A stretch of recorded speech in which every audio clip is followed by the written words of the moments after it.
How do we help every practitioner in the design and construction industry do their best they can with materials selection within real constraints of time, cost, and complexity?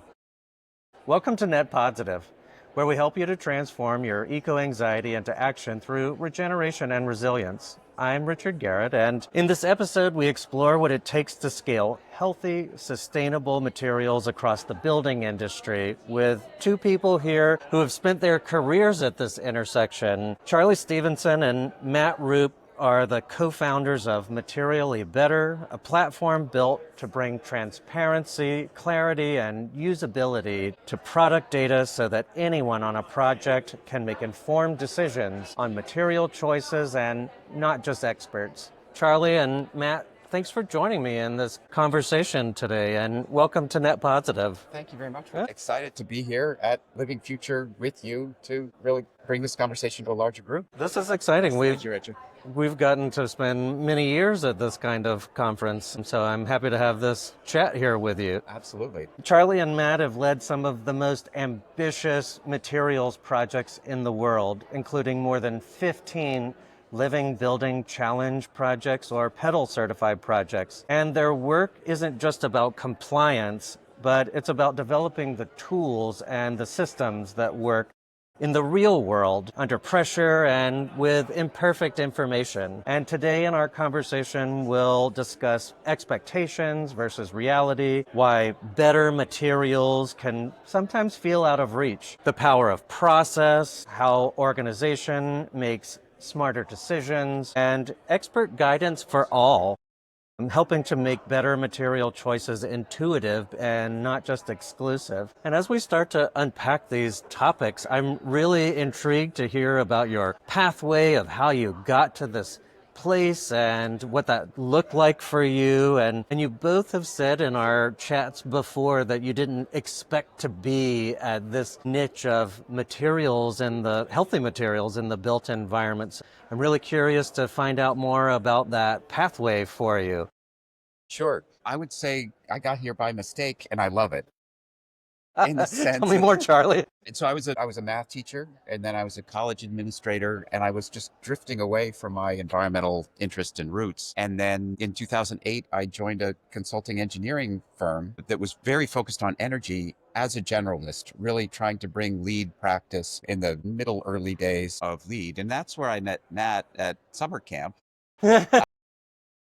Building Science Corporation in the Boston area has what's billed as summer camp, and it's a very informal summer conference that ends literally it was described to me as around a backyard fire. It's the biggest backyard and the biggest fire you've seen. Matt and I met through a mutual friend there, a colleague of his at the time. So started with this lead work, and then in 2010, I read about the Living Building Challenge, and it completely resonated as the thing that we should be doing. And then an RFP at my alma mater, Williams College, came along, and it literally said lead platinum or ... And it really struck me that ellipses could be replaced with the idea of the Living Building Challenge. So I happened to win that job with an architect, and then went through an 18-month process of exploring the feasibility of Living Building Challenge. And we knew it would be both challenging and expensive, but the college rose to that occasion. And interestingly, tomorrow that project will be on the stage here for achieving living certificate.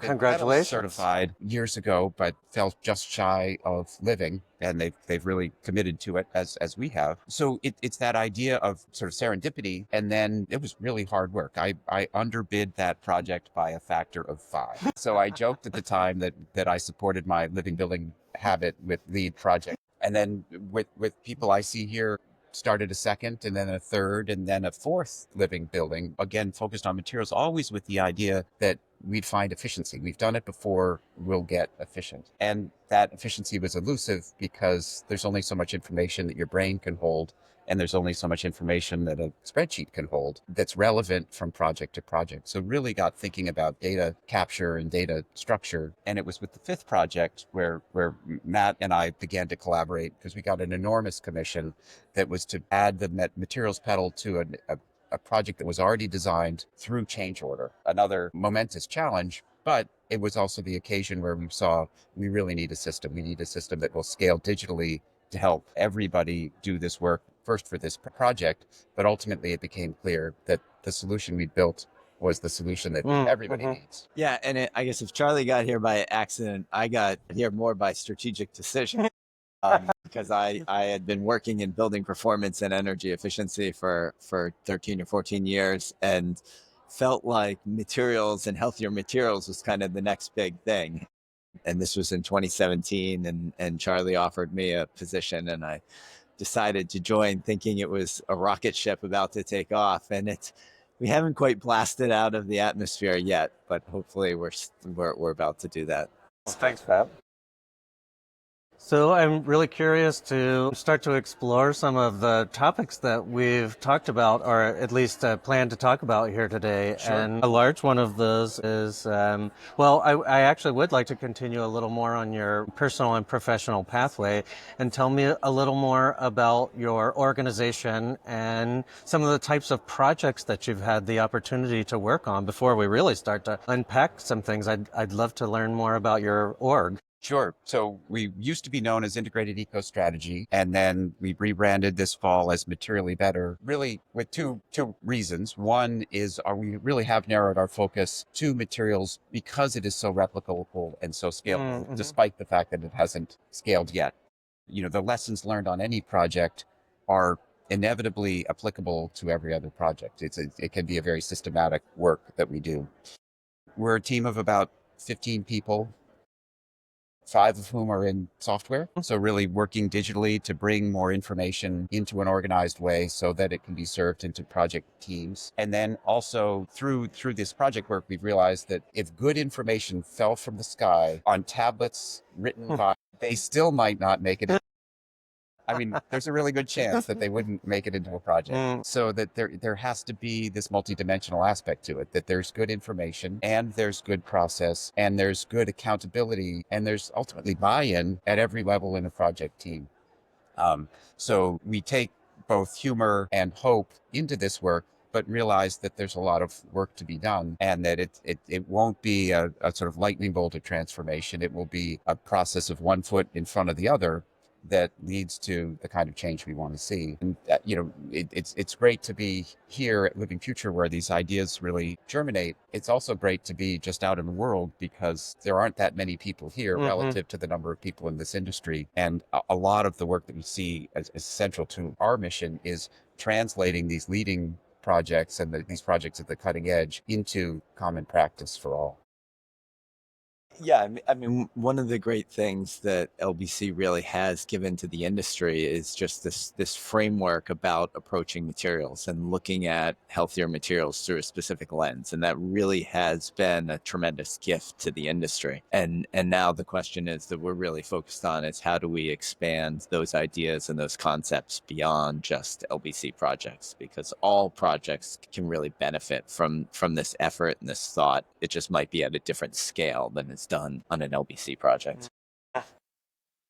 Tell me a little bit about, you've even started to hint at this, the expectations versus reality in your work. You've even given just a good tee up here of that first project that you were planning, you underbid by 5-fold. That's a big difference in between expectation and reality. So tell me a little more about your experience there with that sort of disparity. I'm trying to think about it's certainly multidimensional. It should be easy, right? You begin with the idea that it should be easy. Show me a good product. I'll choose it and I'll put it in the specifications and someone will install it. And then that will contribute to just a better project outcome. In our estimation, sustainability is never higher than 4th on the list of selection factors. Availability, durability, schedule, maintainability. So all of those things are reasons why not to use a product you haven't used before. So, I've come to describe my work as 20% technical, 30% educational, and 50% diplomatic. It's a tremendous amount of work that needs to be done for people to be comfortable moving away from the status quo. Even though they know the status quo is imperfect, it's comfortable. And all of those other reasons are really valid reasons. We can't push away budget and say you've got to use this thing. Mm-hmm. So a lot of these reasons why better materials aren't specified or installed are based on incomplete or imperfect information, really fear. We did a project through change order to upgrade from LEED to Living Building Challenge materials pedal. The cost difference under 1% in the material. So there's this, this perception that it's out of reach. Right. It's really a matter of picking this commodity product, not that commodity product, where you achieve better levels of transparency and optimization. I guess, on the topic of expectations, it's hard to fight expectations. We take a data-driven approach to that. We're really trying to use this experience to help others get comfortable that their expectations are in fact not quite calibrated to reality, and we can help them make that change. And just to add some data to that the reality of successfully completing a materials pedal project is that your project is roughly 25 to 30% red list free. So in terms of expectations, the real success of an LBC materials pedal project is that you are conducting a massive amount of advocacy to the industry for better, more transparent, red list free products, because there just aren't that many products available to us in the marketplace right now. And so I think if the one expectation that I could communicate to folks about what you do when you're doing a red list free project or a pursuit of a red list free project is that most of the work is actually advocacy for that next job, so that there's more products that are compliant and there are better options in the future, rather than focusing on trying to make your one current project you're working on perfect. Matt, I want to tease that out a little more. Explain like I'm 5. What is a red list free product? So the requirements of version 4 of LBC is that a product must be fully transparent and then also free of red list chemicals. And there's a specific list of chemicals that are considered red list. And so in order to be fully compliant, you need to meet both of those two requirements, the transparency and the elimination of red list chemicals. And when you say transparency, you're talking about chemical transparency of the components and the makeup of that product, not just if you can see through it. Exactly. It's disclosure of the ingredients that are used to make that product. So think of like in kind of food terms, that nutrition label that lists like what went into that product. So it's not just the amount of sugar and the amount of fat. It's what are the ingredients, how much flour, how much water. Exactly. And this is another piece of that expectation thread that we pull on a lot, because there's no quantum difference between, it's not a step function from a normal building to a better building to an even better building to a living building. There's no barrier there. It's just each project has done a little bit more. And if you get to that 25 or 30% mark, it's living, but it's only a few percent better than a non-living building. And the task is really to use that vision of an ideal project as an attractor, not as a barrier that needs to be leaped over or two. That we really see this as a very incremental process, and in large part, our practice is about inviting people on that journey as far as they're comfortable going, because the next step is just as easy as the step before, particularly if you're careful about recording your lessons. You can move incrementally, step by step, through a series of projects to be a market leader without any radical transformation. So, Matt, I've got a question here. I want to tie some things together. Charlie mentioned education. Matt, you've mentioned advocacy. The sort of subtopic here is around expectations and sort of setting and recalibrating those. How does education and advocacy play into your project work? You mentioned 50% of your work is education, and I would imagine some of that is to your client, some of that is to your employees and team. But then tell me where else you're providing education to the market. Yeah, it's definitely all across the industry. I guess the key word is kind of awareness in terms of the issues. And so people may have heard the word red list or the term red list, but what exactly does that mean?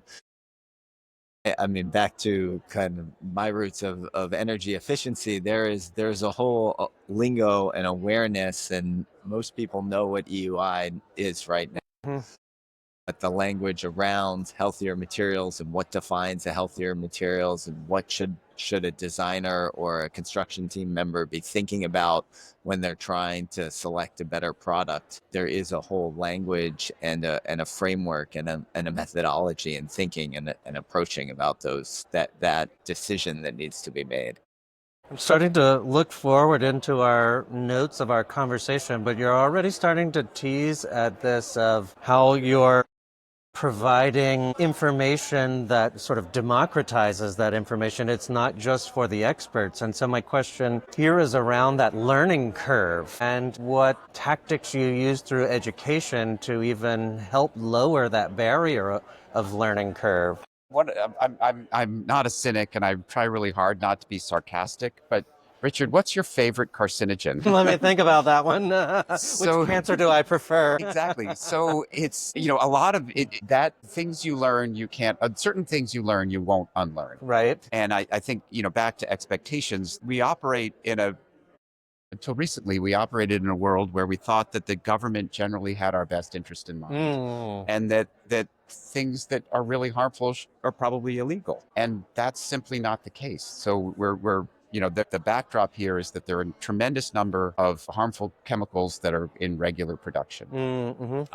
We sort of do degrees of education, just starting with that fundamental awareness. Business as usual is not safe for humans or for the ecosystem. So with that understanding, the next natural question is, what should I do? And then it gets pretty philosophical pretty quickly, because we have multiple crises that we're trying to manage in addition to budget and schedule and aesthetics, because, what's more important, climate or human health? That's a religious question. And I'm an atheist.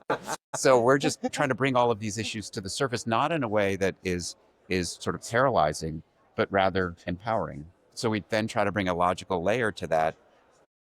If I'm concerned about carbon, embodied carbon in particular, in building materials, where should I focus first? Well, most of the carbon is going into the foundation and the structure and the enclosure and the metals. So perfect. And the refrigerants. So great. I'm going to prioritize carbon or embodied carbon, reduction of embodied carbon in those particular product sectors. Where are the health impacts? Well, interior finishes, where people are spending their most time. Where are the social justice impacts? Those are in products that are generally inert once they're installed, but you sure wouldn't want to live next to a PVC factory or neoprene factory. So you can layer in all of these dimensions of knowledge, and we're really trying to boil it down to use this, not that. A perfect example is we sit in this room and I see sprinklers in the ceiling. There is a vibration isolation hanger above each of those, and each of those has a little gasket in it. Little EPDM, little rubber gasket. Well, the standard is a neoprene gasket, because you can use neoprene anywhere. It's oil resistant, it's acid resistant, it's grease resistant, it's water resistant. But what's the likelihood that there's acid in the ceiling in the Hilton ballroom? Zero. So EPDM is much more benign than neoprene. You have to specify EPDM, but once it's in there, nobody gives another thought to it until the building's renovated. So it's a perfect example of a no impact substitution that has a measurable reduction in harm to a vulnerable community. So it's trying to cut through all of the noise to say, use this, not that. And then done 1,000 times over the course of a project, you're changing the trajectory, not just of that project, but of the workers that assemble it and the neighbors of the factories that produce those materials. And I think we're really beginning with the idea that our job starts with knowledge transfer, that we want everybody on a team that we work with to be more comfortable doing the work on the next project, so they don't need us as much, or maybe they don't need us at all, because these lessons can be internalized and then applied and repeated through time. Yeah, and I would add knowledge transfer based on data and a systematic process. And so by having a methodical way in which you approach the effort, whether you're focusing on all of Division '09 or just a few spec sections within Division '09 or the whole project, you can choose your scale and then be very kind of strategic in the way in which you're approaching your goal, and using, again, data. We've looked at over 26,000 products. Oh, wow. And so we know where there are opportunities for improvement and where they're not. We want to help focus clients on the places where they can really make that advancement. And then back to the advocacy, where there aren't as many good options, let's advocate for better, but not spend time kind of just looking for something that isn't there. Matt, tell me about the power of process, and how does that help businesses and organizations make better decisions about materials? Right. Well, I could talk process all day. I have found that people don't really like talking about process for very long, but within construction, it is really important because there are these processes in terms of the development of the project documents, and then how products move from design documents into into shop drawings, and then ultimately into submittals and installation. So the process and the flow of that product is really important, because there are, I mean, on a typical project, we will look at north of 3,000 products. Oh, wow. But only about 1,000 products are ultimately installed on the job. So there are a lot of products that are coming and going and under consideration and then out. And it takes a real concerted effort to make sure that the products that we want to end up installed on the job, which is the ultimate goal, actually get there from that initial high level design development and kind of goal setting all the way to the end of the job. So the process is absolutely critical, because as Charley was saying, if that aha information fell from the sky, that doesn't necessarily mean that it gets on the job. Are there tactics or ways that projects can make sure that the process includes these real careful steps of creation or selection? Yeah, I think, well, I guess one specific not to do is using spreadsheets. Unfortunately, we have just learned through our trial and error, and Charley can show you the scars of that Excel spreadsheet. It's really easy to get information into it. It's actually, over the lifespan of projects, which go for years, it becomes really hard to get the information out in a way that is a platform, and there are a couple out there that allows you to track the information and really digitize that information. Because right now, the unfortunate reality within construction is that a lot of information just dies and gets lost in static PDFs, whether it's the 100% CDs or all of the construction submittals. Those end up just becoming a PDF that sit in a folder. And it's really hard to kind of access that information later on. We as industry professionals are so busy and so overwhelmed and keeping track of, why did I make this decision 6 months, 8 months, 2 years ago, becomes really hard in Excel files. So for folks to use a digital platform that allows them to record all of the data points that they're interested in and are pertinent to that question, and then be able to track it through the timeline of a project is really important. Do you think by having that information digitized and not in dead PDFs and folders is one of the methods to make a red project into a green project? I think that it helps because it will allow you to do more scale. And I guess that's the question. Like, if you're just focusing on a handful of product types, you can probably get by with a spreadsheet. It's when you want to start to scale that up, but also more importantly, make sure that the decisions you've made on one project can get transferred to future projects. It really is going to require more. So one tactic that we frequently recommend is just to start small and focus on 5 products on one job, and then you can solve for those 5 product types. And then on the next job, you don't want to have to redo those 5 product types. You want to build on it and do a new 5, so that after the second job you've got 10 and then 15, and it goes from there. And especially for firms that are working on multiple projects, that scale can expand very quickly. When they've got 5 or 10 projects going at a time, they can really quickly increase and cover whole divisions in a relatively short period of time. So, using this example of picking 5 products, do you find that folks like us start to geek out about these products and finding alternatives? Do you find there's some passion that gets ignited through awareness? Absolutely, and I think that's what's one of the really interesting parts about it. There is a lot of opportunity, and now with the Common Materials Framework, taking what LBC has done with the Red List and expanding it to their 5 strategic buckets in terms of focusing on materials. And I'll just, with Charley's help, I'll run through. So there's human health, climate health, ecosystem health, social health and equity, circularity. Thank you, Charley. So it really provides a very broad framework for looking at materials, and you can start at a more simpler 1 bucket level, but then there's lots of opportunity for expansion and the ability to really geek out and go as deep as you want and you can. And I think that in large part, as Matt was referring to, it's process. It needs to be deeply collaborative. I was just going to ask about sort of crowdsourcing some of that. Well, so crowdsourcing on a couple of different dimensions. Within a project team, there are many, many decision makers. If you think about a modest-sized commercial project, there are probably 15 or 20 designers that will touch different systems. And then it gets passed to the general manager, or the general contractor, the construction manager, and there'll be 10 people just from the construction manager. And then there'll be, 20 or 30 different companies that are trade partners doing the actual work. And those trade partners pick the majority of the products that go into a project.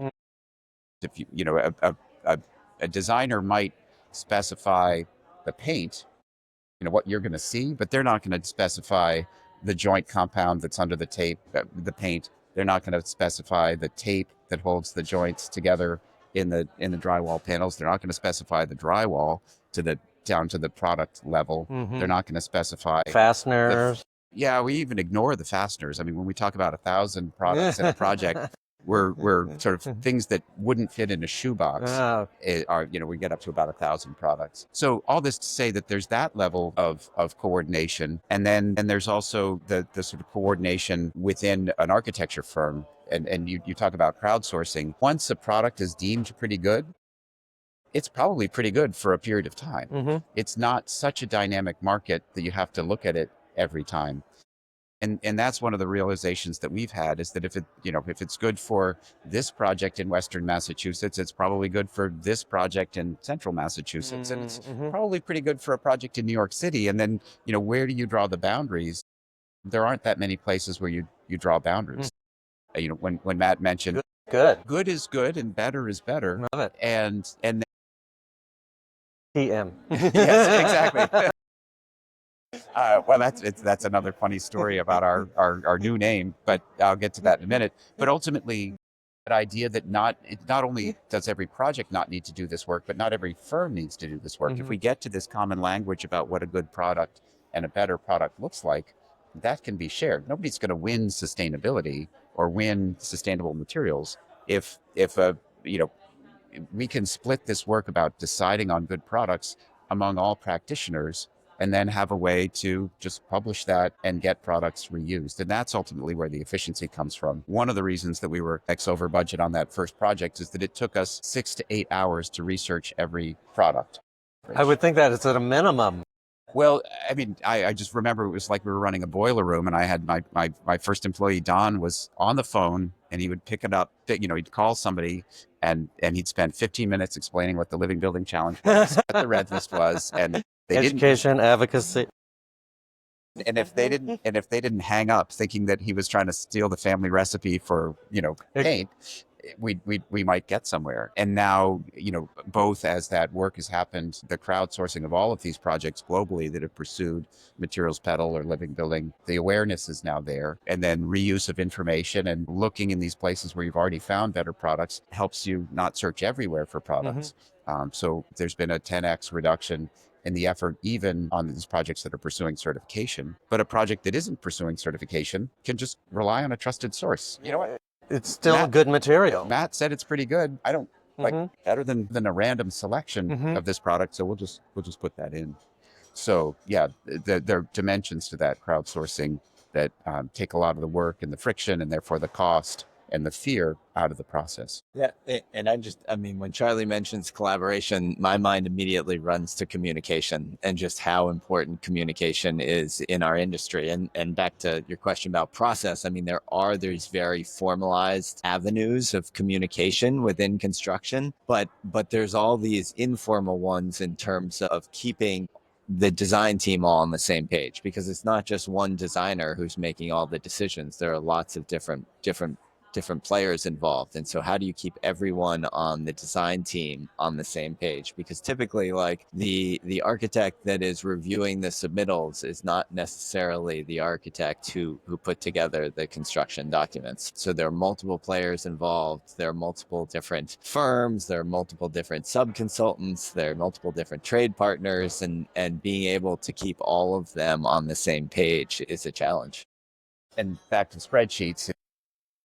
Spreadsheet and you add a column, it's not the same spreadsheet anymore. Right. So this idea of keeping multidimensional information alive is really important. And, we talk sometimes about just this all being one enormous game of telephone, because I like this product. I want you to put it in the documents. Did you put it in the documents? The only way I can find out for sure is by reading those documents. So that this sort of call and response and the sort of the quality trail through a project, there's going to be human error, and therefore how do you maintain a certain level of quality? So we think about digital tools a lot that allow that reanimation of documents, whether they're spreadsheets or I love that reanimation of documents. Oh yeah, we've got a whole macabre zombie that we could go into here. But ultimately, what we're trying to say is that for information to lead to insightful decisions, it needs to be organized and searchable. And construction and design and construction is I can't remember, it's a $3 or $4 trillion industry in the United States, and there's no source of truth. Other than going through and looking through those folders that Matt mentioned, a typical architect or construction firm couldn't tell you what paint was used on a particular job. They'd have to go look. So, thinking about ways to keep all the levels of insight organized and searchable, we unlock not just sustainability value, but efficiency value for firms, confidence and risk reduction factors for owners. Getting all this information back to life and keeping it alive is, we think, central to making this more approachable, because the experts are influencing a much larger sphere, and the building owners and the members of the team that deliver projects are not just unlocking sustainability value, but they're unlocking efficiency value, they're unlocking risk reduction value. And all of those things make sustainability is effectively a co-benefit of doing this work in a thoughtful digital way.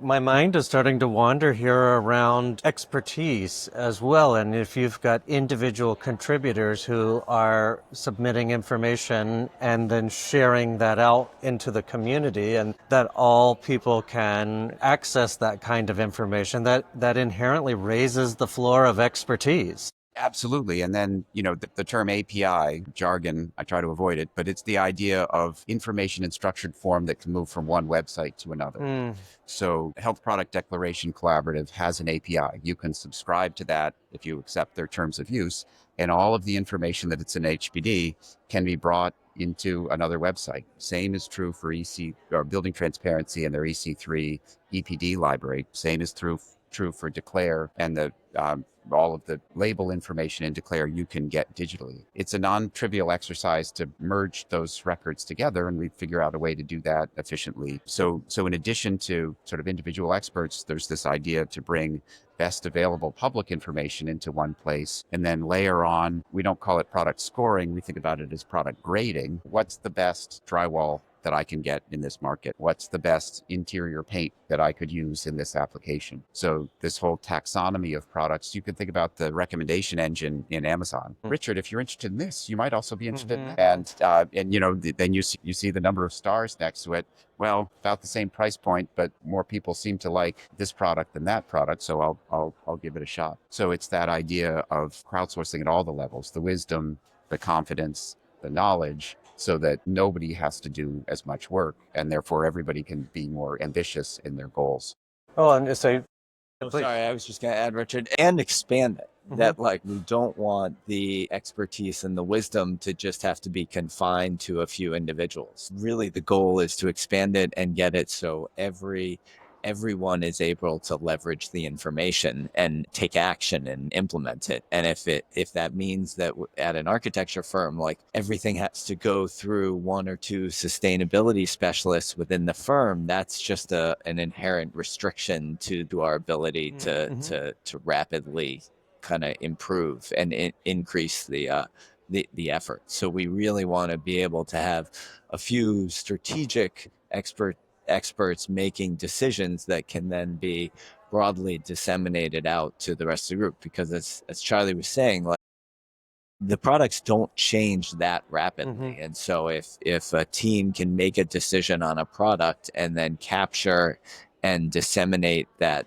decision out to the broader group, then the junior level architect who's relatively new doesn't have to go and ask the principal every time about a specific product. So they can look at the decision that team has made and take action and implement it on that project and ideally other projects. So let's talk about this a little more, and just the idea of institutional knowledge. You've given an example here of a junior architect who's building skills, building resources, a principal who has been doing this for decades. And tell me a little bit about how that knowledge exists, it lives, it transfers, it gets utilized, it gets applied. Yeah. I mean, I think traditionally it was transferred through years of kind of understudying, and I think on the job. One concern with the kind of post-COVID era is that there's more remote workers. Junior staff don't have as much exposure to those more senior level people. And is that knowledge transfer happening? But so we really believe that if we can use technology in order to capture that knowledge that those experienced people have and be able to then transfer it to other people, it really can be a benefit. I mean, one other thing that I know I've talked to junior level architects about is they find out about products using Google. And that's how there used to be more organized and structured data. And now folks just kind of use the web and go out and is this product equivalent to that? Well, I'm going to ask Google. And what we at least do with our software is we have a very precise product categorization system, so that we're really grouping products together and using, again, back to that experience of, if a principal over here said this product is the same as this product, and another principal at another firm said the same thing, then we can start to see that there is a relationship among a couple different products, and those can be grouped together, and we can offer that insight to more junior level people, so that they don't have to just rely on, did Google give me a good answer or not? We can rely on that expertise. And Charlie mentioned sort of the idea of the recommendation engine, and that's compared like products. Here's an alternative to the same product that you are looking at. But another function of that recommendation engine is customers also purchase these associated items. You may be interested in these other elements. Right. So, did I say that I was a math teacher in another life? The idea of I'll take a minute long digression into dimensions. The problem with the spreadsheet is that it's two dimensions. Mm.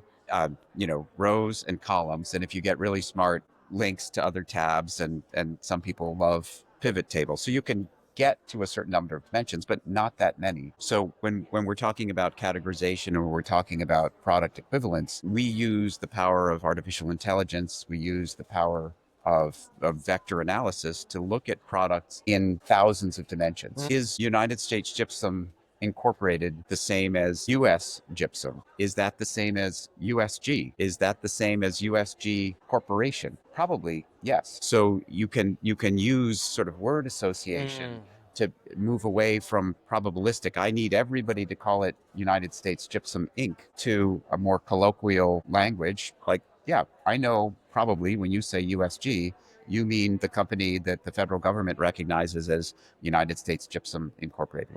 So we can use computing power and mathematical power to bring ideas together. And then, at the product level, is this product a direct plug-in replacement for this other product? Maybe, or maybe, you know what, if you buy socks, you're probably also going to put on shoes. So it doesn't have to be a direct equivalent, but to your point, it's part of a system, and these things tend statistically to go together as a package. There's a lot of thinking around just that, not just finding good products in isolation, but finding good systems that work together, because again, we want durability and performance to be every bit a part of these sustainability-driven, justice-driven decisions. You mentioned artificial intelligence, and with that advent of technology and its acceleration, is it playing a role in material choices?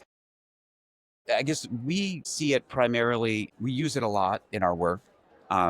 I think the primary benefit that we're focused on is data quality. Oh, yes. So when we talk about reanimating data, we have trained an AI agent to read 3-part specifications and just give us structured data out of it. Here's a 500 document, read it, tell me what product types are in here, what manufacturers are in here, what products are in here. That's really useful information. Yeah.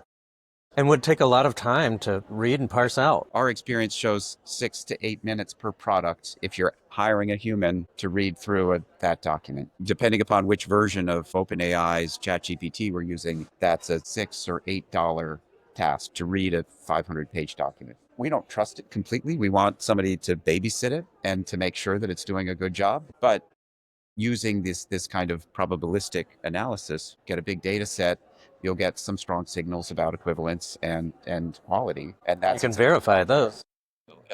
And we're not flying airplanes. We're not making life or death decisions or recommendations or judgments. So we can accept a certain amount of ambiguity in this, because the signals point in the right direction. It always ends with human judgment. The principal at the firm is going to say, no, we don't trust that product. We're not going to use it. And we expect that. But our question is always, can we tilt the table toward better decisions? And how much we can tilt it and how much people react to that influence. There are many other factors. All things being equal, we want to tilt the table toward these better decisions for a larger and larger fraction of projects. Yeah, I don't think we're using AI to make decisions. That still ultimately requires a human with the proper expertise. But we're using AI to better inform those decisions. Okay, that makes sense. And accelerate that process just to get to the mountain of information. And allow designers and construction teams to do more. Absolutely. So a bit of a different topic here, but tell me the story of Materially Better. How did you bring the organization to this point? It has a lot to do with this conference, and it has a lot to do with serendipity and a mentor. I came to this conference in Portland in 2011. I'm going to say 11. It might have been 12. I'd have to look to see. The first one I came to was in Portland, and a dear friend and mentor of mine, Bruce Coldham, been working on a a living building at the Bechtel Center for Smith College in Hatfield, Massachusetts. And a mutual friend introduced us. Bill, excuse me, Bruce, he and I met over drinks. And a couple of weeks later, he said, "Hey, do you want to be my roommate?" Living Living future. future. I mean, I'd met him a time. And, sort of the dean of green building in New England. So, a lion in the industry, and a really incredibly generous human being. He and I met. Flights converged in Chicago. We flew here together. We were flying on Southwest so we could pick seats together. And we got here. Lo and behold, it was as if Sting had invited me to Bonnaroo. It's walking around, and everybody knows Bruce. And he's like, "This is my roommate, Charley." This enormous transfer of wisdom and momentum and support. So that was sort of it for me. It was alluring and yeah, just saw the opportunity to change the status quo, and have really relished every minute since then. And then materially better. So we used to be an integrated eco strategy. A number of friends here in the room helped develop that name, and it's a lot. And we were interviewed by the local newspaper, and Berkshire Eagle. They have an incredibly talented copy editor who writes some really witty article titles. So we were there on a Sunday paper, and the title to the article that was, looking at our growing business in North Adams, Massachusetts, was "Materially Better." It's like, that makes all the sense in the world. Says everything you need to know. That's great. Well, guys, I want to take a transition in our conversation here. And thank you for sharing so far. We've talked about expectations versus reality and setting those and calibrating them. We've talked about the power of process and how to organize that massive amount of information and the need to make that in a palatable way, but also that expert guidance for all, which I think is amazing. Thoughts before we move on to our next segment? Any final thoughts? I'll just say we're full of hope in this work. It can feel daunting, but it is really just like taking a walk. And it's not scary terrain. It's not dangerous work. It's just very possible to put one foot in front of the other and make really significant progress.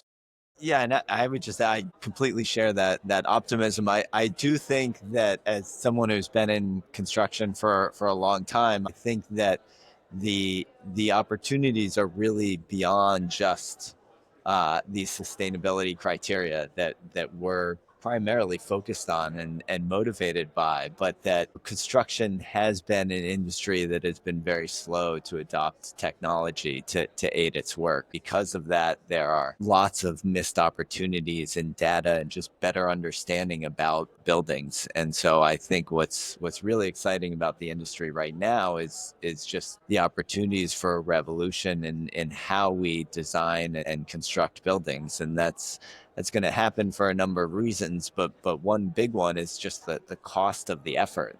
The cost of construction is becoming so large that it's really hampering the ability to build and grow right now. And so if we can help develop tools that reduce cost and build better buildings, that's super exciting. That's amazing. So, gentlemen, I'd like to invite you to the community garden portion of our conversation. Okay. Nice little tiptoe through the tulips, if you will.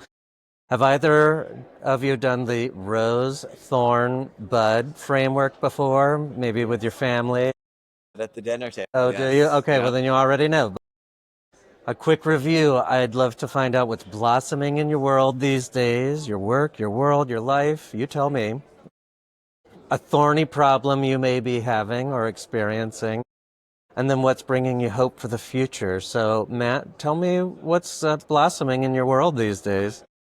I think it's just the enthusiasm and the connection with people. I mean, that's why I like being at this conference so much. Is seeing friends. It's an international conference. There are people from all over the world, and I really do think that whatever our pathway forward is going to come through that human connection. So I love reconnecting with people who I haven't talked to in a year.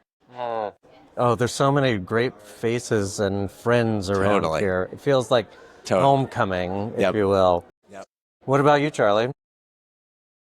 For me, I'm very optimistic about the pace of change. I think there's a lot of appetite for this. Working at it for a period of time, I would have thought we're further along, but I'm less worried about the progress we've made than that it's the second derivative here. It feels like the inflection point is upon us.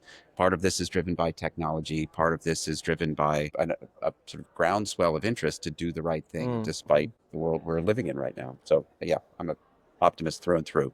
The opposite side of that is tell me what thorny problems that you've been experiencing lately. I think the pick one. I think I think there is still this undercurrent of fear that we're working against, fear of the unknown, that this idea that problems will result from bringing change. I understand that, but that's what I'm really working against, this reluctance to bring process change because we know it's inefficient in human and ecological ways. Yeah, I'm trying to find the language that helps overcome that resistance. Yeah, I think I'm kind of along those lines in terms of I mentioned that there is opportunity for tech to really revolutionize construction, but the adoption rate is still very slow right now. And so that I think has just been a challenge that we're working through in terms of how do we get over the hump of getting better adoption, working through the friction because people are overwhelmed and they have a lot of demands in their professional life, and getting folks to do something new is a big ask. But in order to really have a breakthrough, we need to do things differently than the way we're doing it right now. What brings you hope for the future? I think that I am constantly hopeful because we have always, as a human race, we have always figured out the solution. And it does feel super dark at times, but there has always been a breakthrough and a radical change.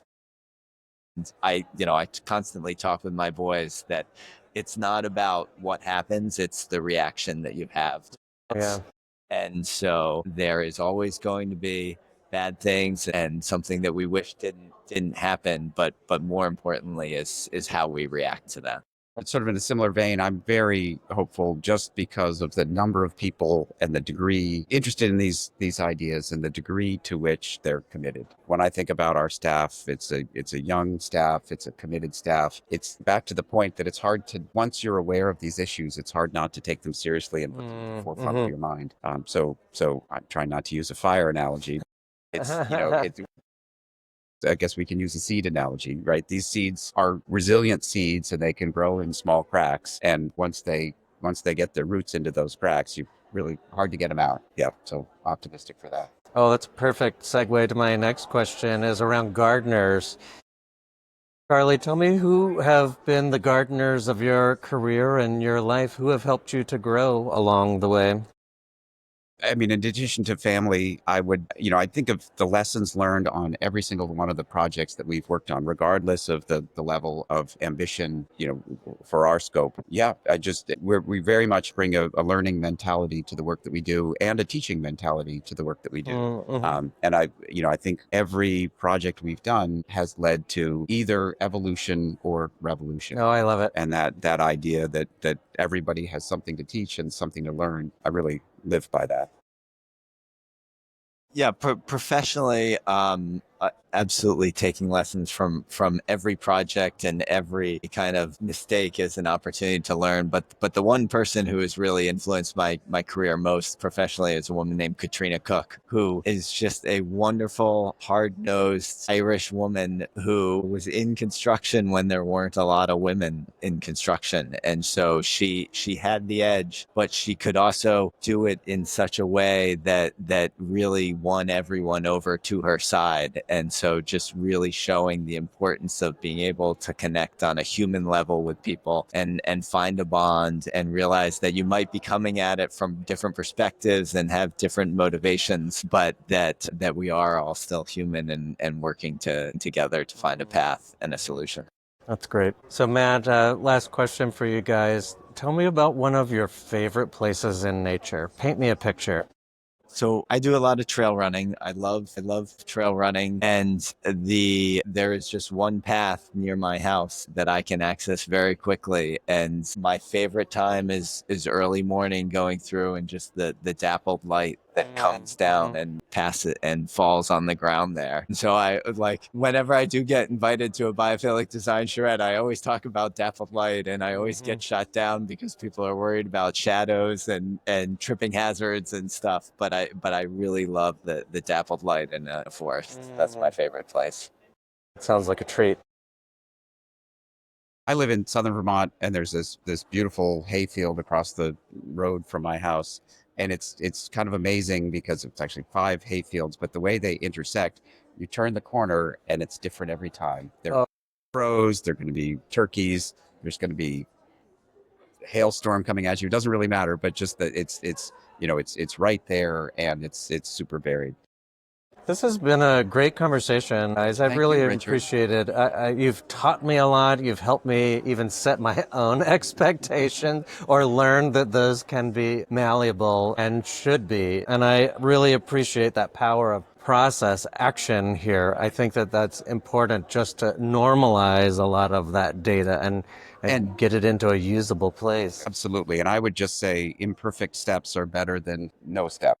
That's great. It's really it is a process. Doing Practice. something is better than doing nothing, even if Exactly. it's imperfect. You can continue to add to it there. And even in your example here of a pedal certification to full certification, there's still an opportunity to make this better. That's great. I think that's a good takeaway as well. I really appreciate this time. I hope that you'll come back for another chat with me. And for those listening along, please reach out to Charley and Matt. They've got so much information. And Materially Better is a great organization that I'm happy to continue to follow and watch all of your success there. So just another thanks to you, and for those listening along, please join us again on our next episode of Net Positive. Like and follow, subscribe, and look forward to seeing you again here on the show. And gentlemen, we'll see you again. Thanks so much for joining me. Good. We should get Allie to take our picture.